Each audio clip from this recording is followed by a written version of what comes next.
Quels moyens concrets l'État déploie-t-il pour lutter contre les trafics de drogue en Polynésie? Sont-ils suffisants? Samedi dernier, le président du pays a indiqué sur notre plateau qu'il en doutait. L'État, lui, assure être au rendez-vous de ce combat permanent.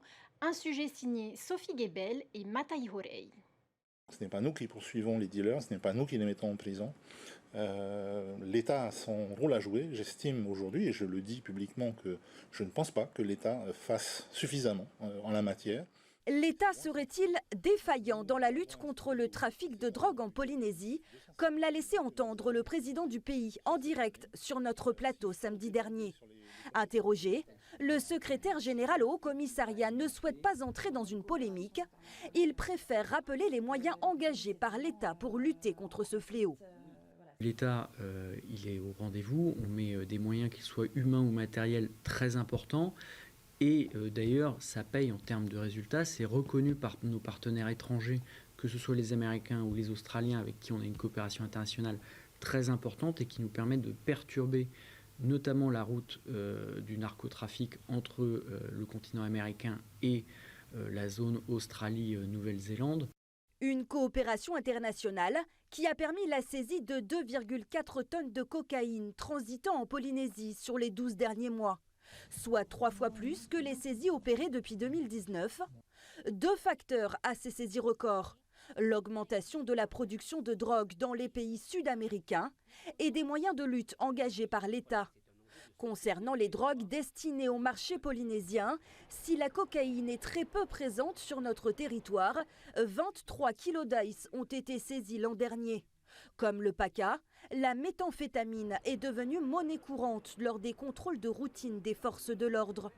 Pour lutter contre ce trafic, l'État dispose aujourd'hui de 440 gendarmes, près de 370 policiers et de 130 agents des douanes. Des moyens humains déployés sur terre comme en mer. Il y a tout un travail d'enquête qui mobilise l'ensemble des unités chargées de la police judiciaire, qu'elles soient au sein des forces de gendarmerie ou de la direction de la police. Et puis on a un office depuis 2022, un office spécialisé, l'OFAST, qui vient travailler notamment en matière de renseignement criminel sur les faits les plus graves. Tout ça, ça porte ses fruits. Des moyens humains aussi engagés côté justice. Une justice vigilante et sévère à l'égard des trafiquants et des consommateurs, selon la procureure de la République. On évalue à peu près que la population pénitentiaire, il y a un tiers de détenus qui ont un lien avec les infractions à la législation sur les stupéfiants. Je rappelle qu'on est dans une situation de surpopulation carcérale sur tout le territoire et que dans les établissements pénitentiaires, il faut aussi mettre les conjoints violents, les criminels, les violeurs d'enfants. Donc on a un tiers des places occupées par les infractions à la législation sur les stupéfiants. C'est plus que significatif, c'est beaucoup. Si la réponse pénale est suffisante, elle est toutefois limitée, selon la procureure, qui pointe du doigt le suivi sanitaire difficile des détenus à la sortie de prison. Une compétence qui relève du pays. Aujourd'hui, au niveau du parquet, nous ne pouvons pas recourir au système de l'injonction thérapeutique qui existe dans le code de procédure pénale et dans le code pénal, mais qu'on ne peut pas mettre en œuvre sur le territoire parce qu'on n'a pas les médecins suffisants avec lesquels faire des partenariats.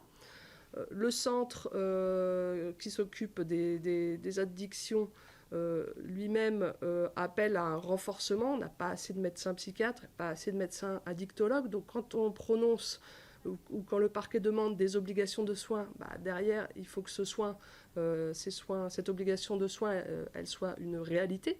L'État qui rappelle enfin que le combat contre le trafic de drogue est tel en Polynésie qu'il faut une coopération constructive avec le pays.